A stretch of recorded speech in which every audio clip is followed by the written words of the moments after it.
今日の聖書朗読は여현준先生です。오늘 성경 봉독은 여현준 선생님입니다.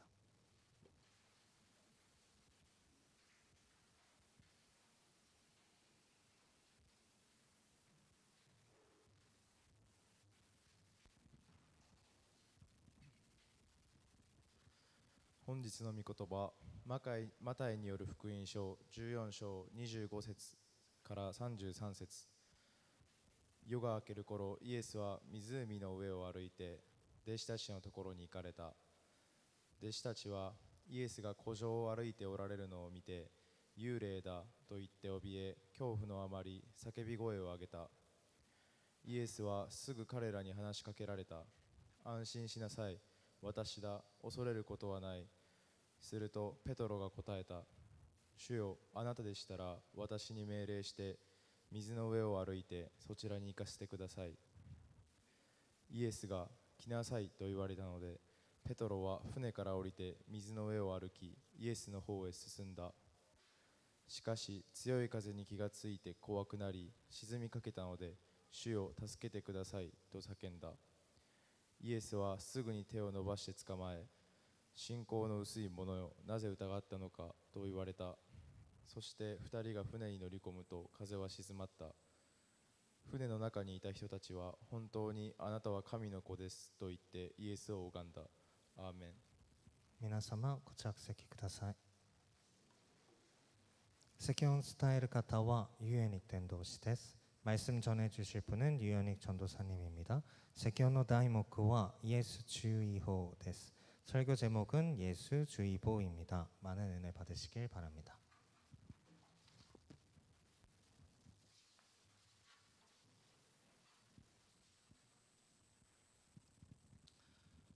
올해 초에 경남과 경북에서 발생한 산불 다들 기억하시죠? 皆さん、今年の頭、경남と경북とある地域で発生された大きい山火事を覚えていらっしゃいますか？韓国の 건조주의보랑 강풍주의보가 이렇게 발령된 상황에서 작은 불씨 하나가 온 산을 태우고 많은 인명 피해를 초래한 것입니다.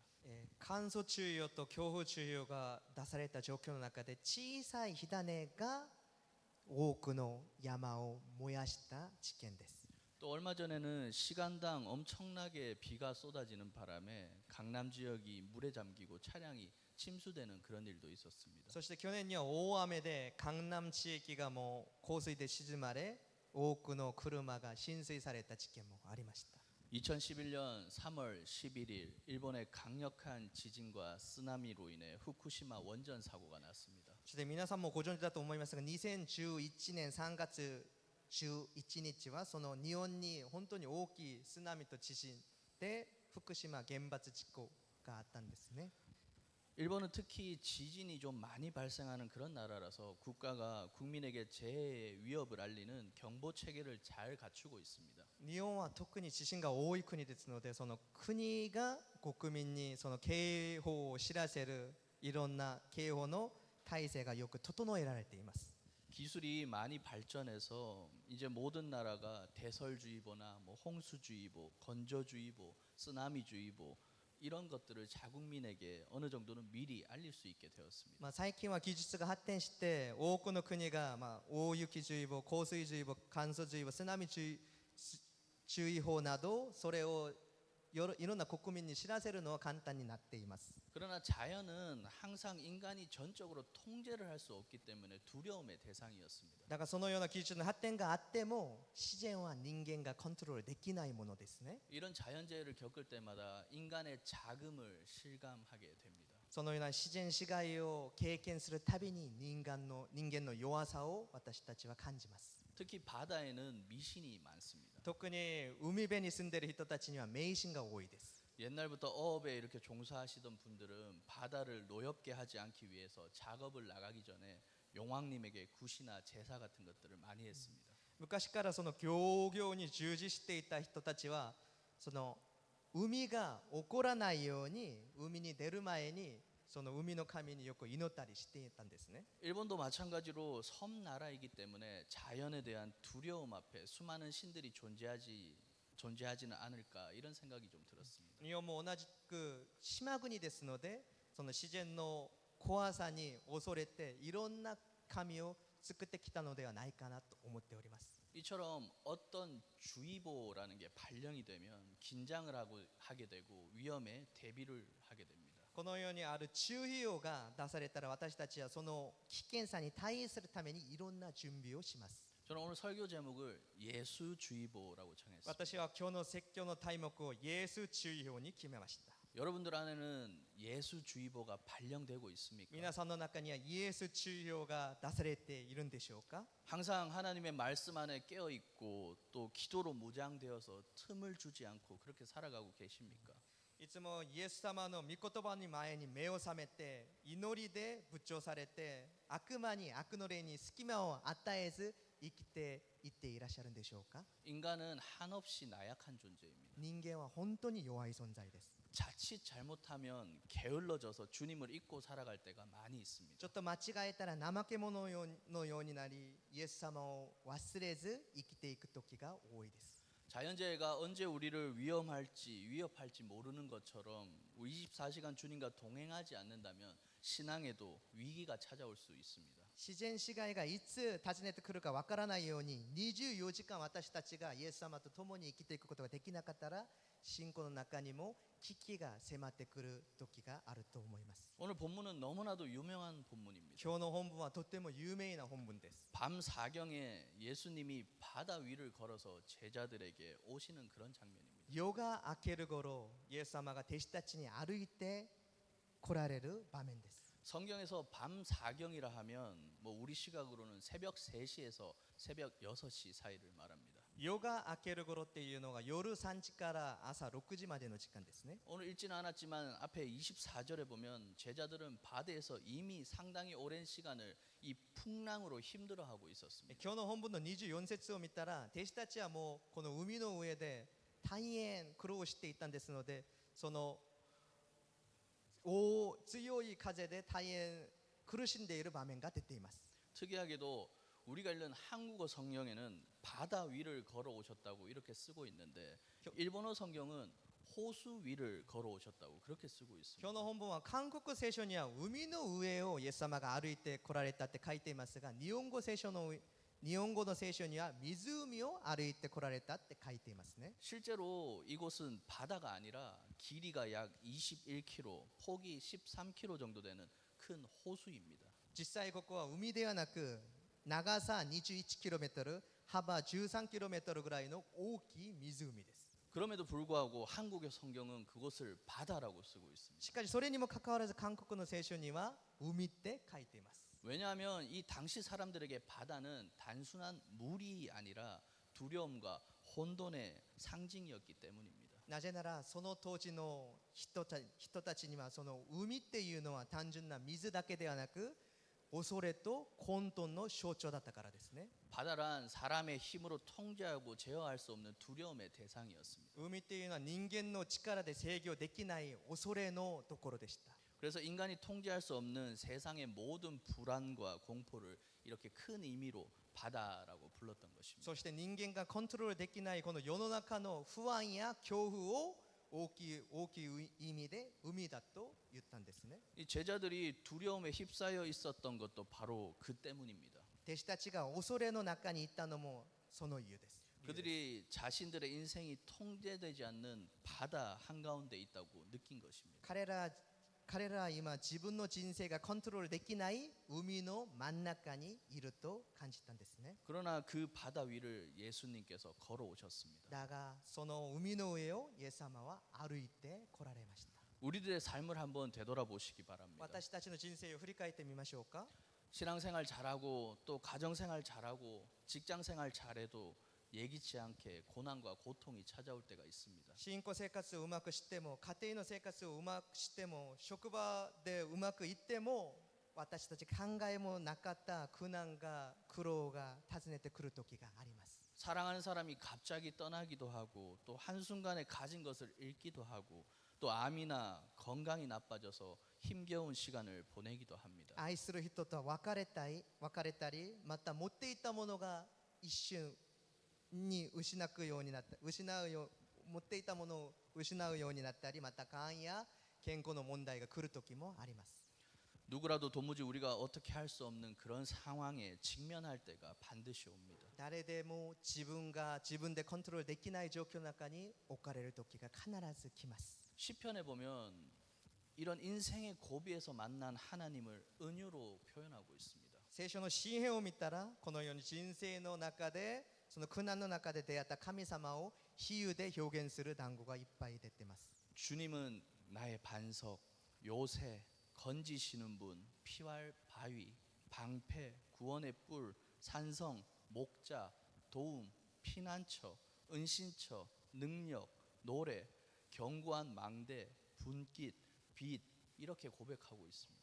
詩篇には主は私の岩、要塞、救ってくださる方、避ける岩、盾、救いの角、砦、牧者、助け、避難所、隠れ場、力、歌、固い塔、分け前、光であると告白されています。 저는 이런 고백에 이르기까지 이 시편의 기자들이 감내해야 했던 삶의 경험을 한번 떠올려 보았습니다. 私はこのような告白に至るまでのこの支援の記者たちが乗り越えなければならなかったこの人生の経験をちょっと思い出してみました。 삶의 터전이 흔들렸기 때문에 이 든든한 반석이신 하나님의 은혜를 깨닫게 되었을 것입니다. 自分の人生が揺るがれたので固い岩である神様の恵みを悟るようになったと思います。 마음 둘 곳 없이 이 번민을 해보았기 때문에 하나님을 피할 바위라고 그렇게 고백했을 것입니다. 心を置かれる場所もなかったんですので神様を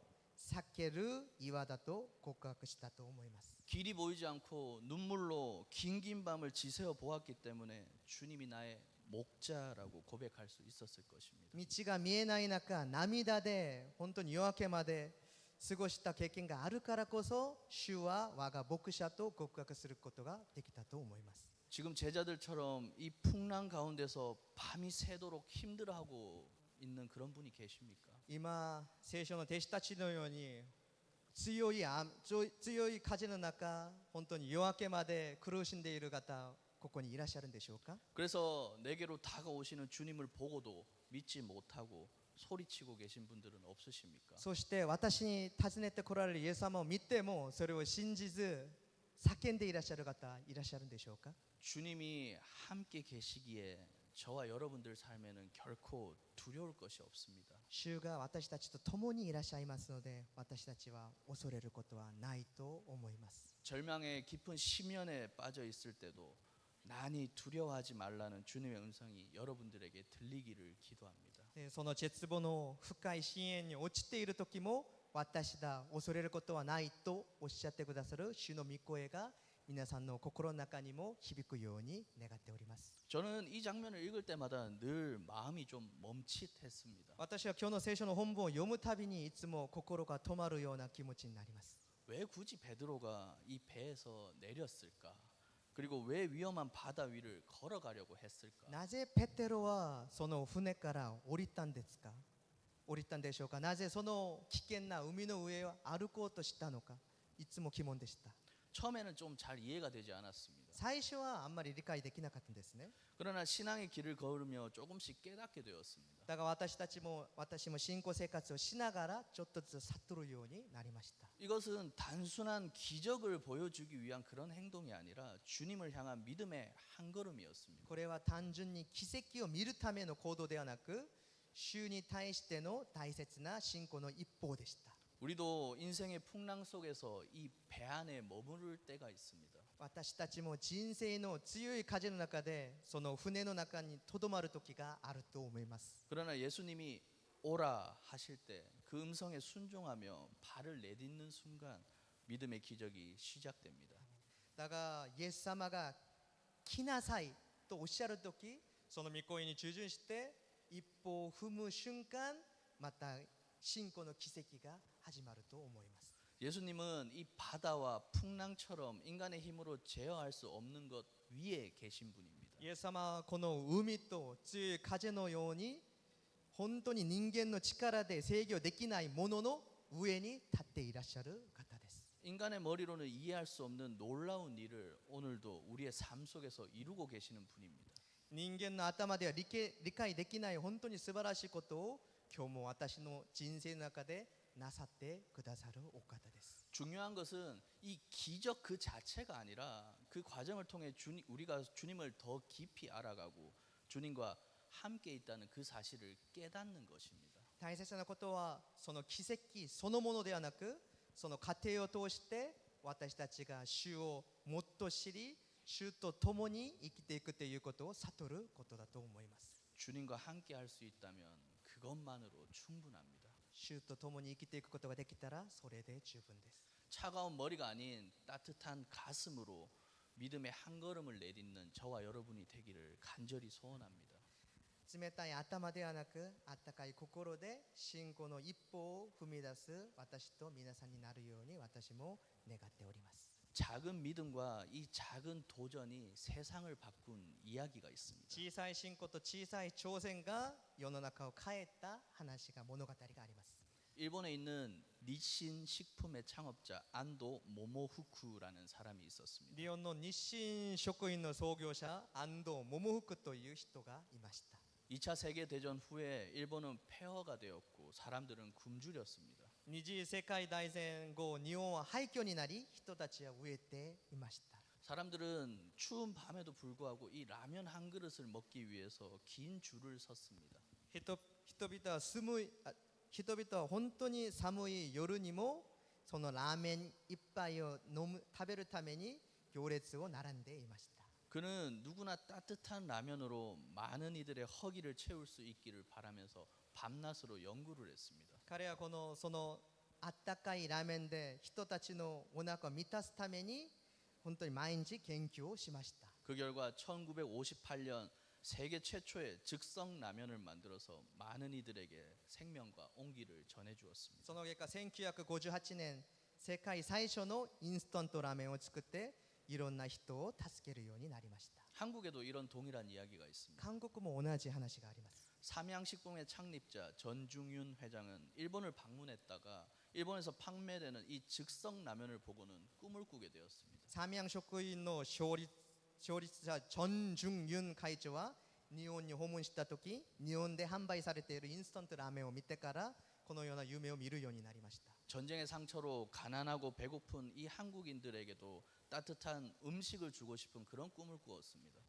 戦争後貧乏で飢えている韓国人にもあったかい食べ物を与えたいという夢でした。 그래서 그는 1963년 한국 최초의 라면인 삼양라면을 만들었고 많은 이들의 한 끼 식사를 지금까지도 챙기고 있습니다. そして彼は1963年韓国最初のラーメンである三洋ラーメンを作り、いろんな人たちの食事を今も責任持って作っております。 더 감동적인 이야기는 이 전중윤 회장은 일본의 묘조식품이라는 라면 회사로부터 이 제조 설비와 기술들을 전수받았다는 もっ 것입니다. と感動的な話はこのチョン・ジュンユン会長は日本の明星食品からラーメン製造の設備と技術をもらったっていうことです。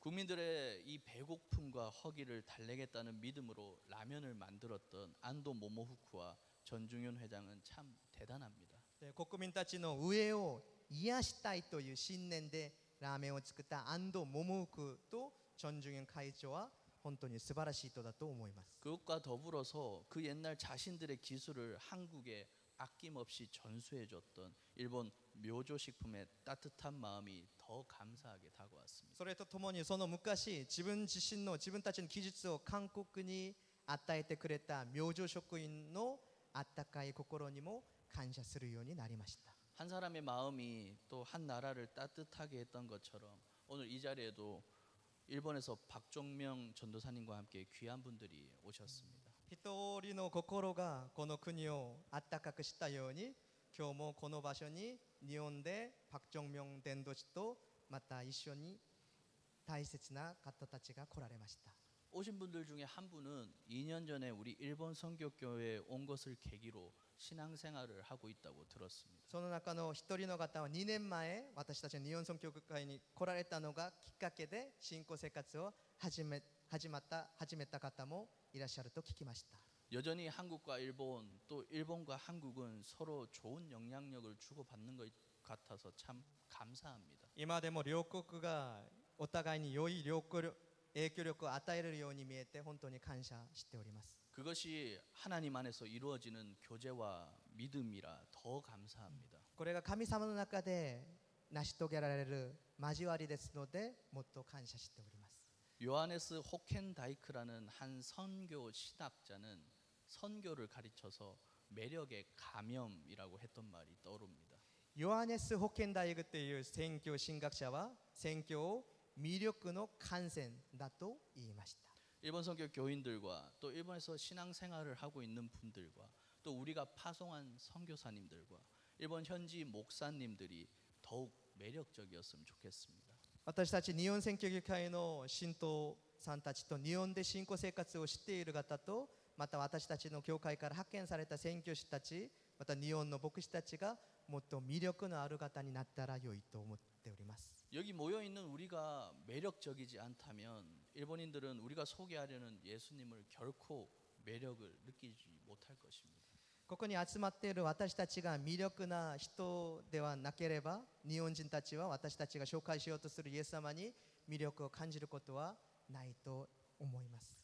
음악 용어 중에 슬러라는 말이 있습니다. ね、音楽用語の中でスラっていう用語がありますね。 저도 처음 알았는데요. 私も初めて聞きましたが 이 슬러는 악보에서 높이가 다른 둘 또는 그 이상의 음표 위나 아래 긋는 이런 호선을 의미한다고 합니다. スラは楽譜でその音の高さが音の高さが違うその2つ以上の音符の上にかける曲線を意味します。 음과 음 사이가 끊어지지 않게 매끄럽게 연주해서 선율감을 주라는 그런 표시입니다. 音と音の間が切れないように滑らかに演奏できるように旋律の流れを感じれるようにするそのものです。 이 슬러라는 말이 참 아름답게 느껴졌습니다. 私はこのスラっていう単語が本当に美しそれを美しく感じました。 마치 서로 다른 음들이 만나 하나의 선율을 이루듯이 한국과 일본도 서로 다른 역사와 상처가 있지만 하나님 안에서 슬러처럼 사랑으로 이어져 가기를 원합니다. 違うお互いに違う音符があって一つの旋律になるように韓国も日本もお互い違う歴史と傷がありますが神様の中でスラのように愛でつながることを私は願っております。 그러나 우리들의 삶이 언제나 매끄럽게 이어지지만은 않습니다. だが私たちの人生がいつも滑らかにつながることはないですね。 때로는 선율이 끊기기도 하고 음과 음 사이에 긴 공백이 생기기도 합니다. 時にはその旋律が切れ音と音の間空白ができる時もあります。 믿음이 흔들리고 희망이 멈춰 설 때도 있습니다. 信仰が揺れて希望がとどまる時もあります。 그때 우리 인생의 악보는 불협화음처럼 들리기도 합니다. その時私たちの人生の楽譜は不協和音のように聞こえる時もあります。 이번 설교를 준비하면서 제 안에 이런 생각이 들었습니다. 今日のメッセージを準備しながらこのようなことも思い出しました。 하나님이 여전히 살아 계신다는 이 사실 하나가 지금까지 나를 있게 했구나. 神様が今まで今も生きているっていうその事実一つが今まで私を導いてくださったのだ。 그 은혜가 참 저에게 위로로 다가왔습니다. その恵みが本当に慰めになりました。 삶이 아무리 힘겹더라도 풍랑이 아무리 거세게 몰아쳐도 칠흑 같은 어둠 속에서 우리에겐 하나님이 계십니다. 이것만으로 충분합니다. 人生がどんだけ辛くても風がどんだけ強く吹いてもその暗闇の中で私たちには神様がいらっしゃいますっていう告白だけで十分だと思います。 예수님이 십자가에 돌아가신 뒤에 이 제자들 역시 선율이 끊어진 것처럼 보였습니다. イエス様が十字架で死なれた後弟子たちもその旋律が切れた人のように見えました。 누가복음 24장 13절입니다. ルカの福音書24章13節の御言葉です。 그날에 그들 중 둘이 예루살렘에서 25리 되는 엠마오라 하는 마을로 가면서 예루살렘은 해발 고도가 760m 정도 되고 엠마오는 해발 고도가 180m 정도 되는 그런 곳입니다. エルサレムは海抜760メートルぐらいでエマオは海抜180メートルぐらいのところでした。 이 두 제자는 25리 약 11km 정도 되는 산지를 따라 내려가고 있는 그 길입니다. 2つの停止は約 11km ぐらいの道を山地を降りていく道でした。 단순히 고도가 낮아져서 내려가는 것이 아니라 그들의 믿음과 소망도 함께 내려가고 있었던 것입니다. 単純に海抜が低くなっていく道だけではなく、彼らの信仰と希望も一緒に下がっていく道だったんですね。 절망의 내리막길에서 그들이 만난 것은 누구입니까? その絶望の下り道で彼らが出会ったのは誰でしょうか？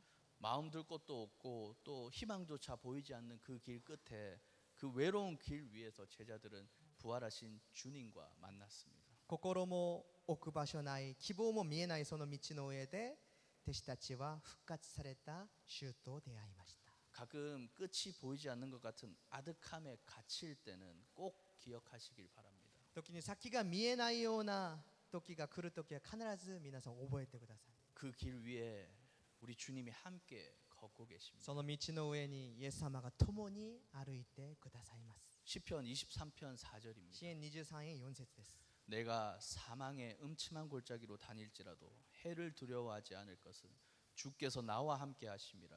주의 지팡이와 막대기가 나를 안위하시나이다.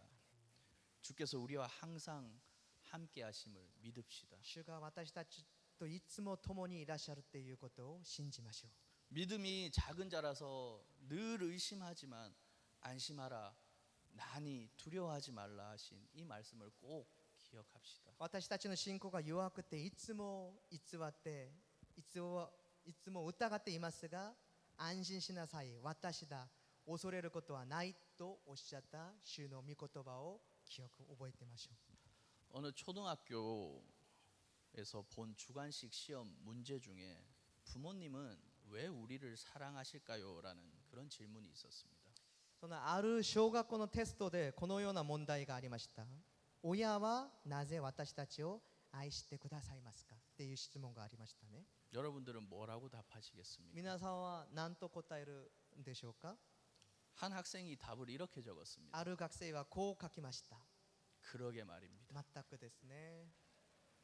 처음에는 저도 여러분들처럼 웃었지만 생각해보니 마냥 웃을 수만 있는 그런 대답은 아니었습니다. 最初私もこれを聞いて笑いましたが、考えてみるとただ笑うだけではいけない答えじゃないかなと思うようになりました。 여러분, 주님은 왜 우리를 사랑하실까요? 라는 질문에는 뭐라고 대답하시겠습니까? 皆さん、主はなぜ私たちを愛してくださいますかっていう質問にどう答えるんでしょうか？皆さんは 이 질문을 제 스스로에게도 해보면서 한동안 답을 할 수가 없었습니다. この質問は自分自身に問いながら私はしばらくは答えることはできませんでした。 날이 갈수록 주님께 사랑의 빛만 늘어가는 것 같아 죄송한 마음뿐이었습니다.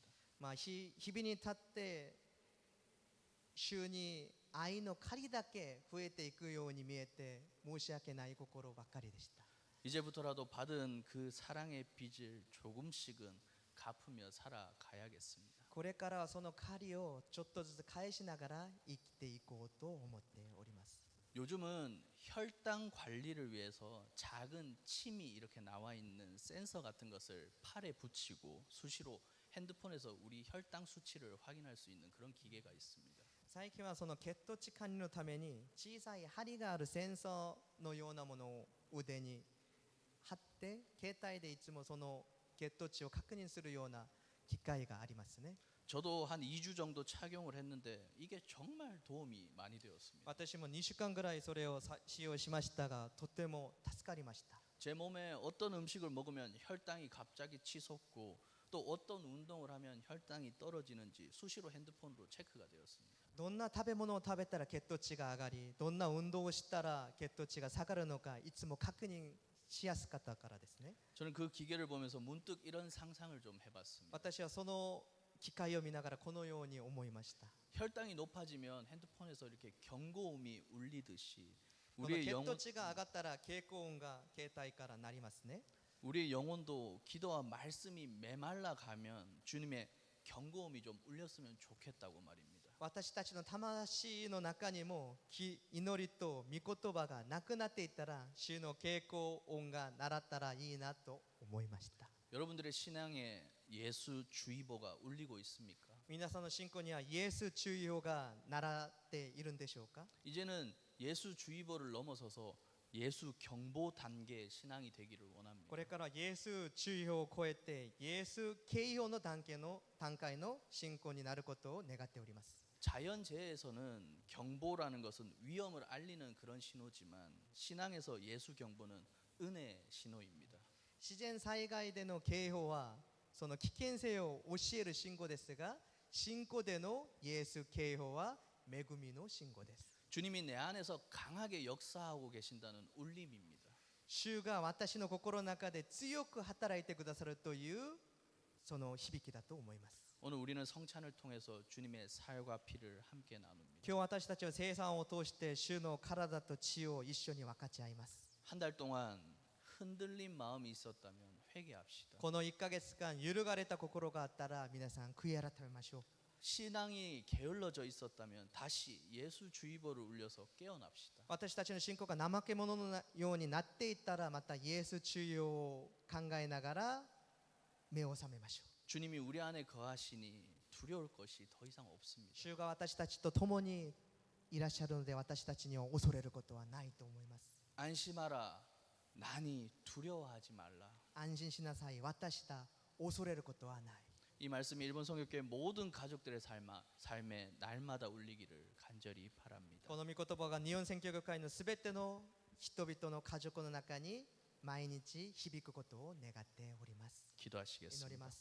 두려움에 빠진 우리의 마음의 바다 위를 걸어오신 주님을 바라봅니다. 恐れの中に落ちていた私たちの心の中の海を歩いてきてくださった主を崇めます。見つめます。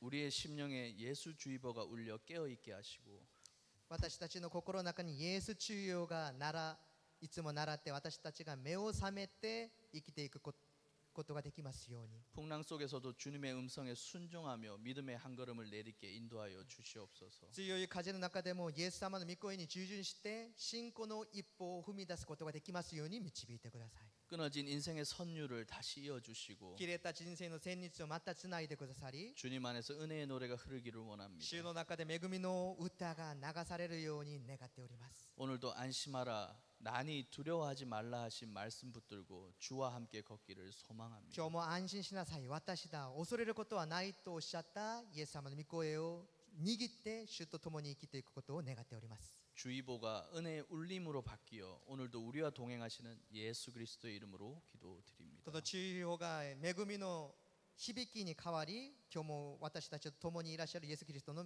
皆によってお祈りいたします。アーメン。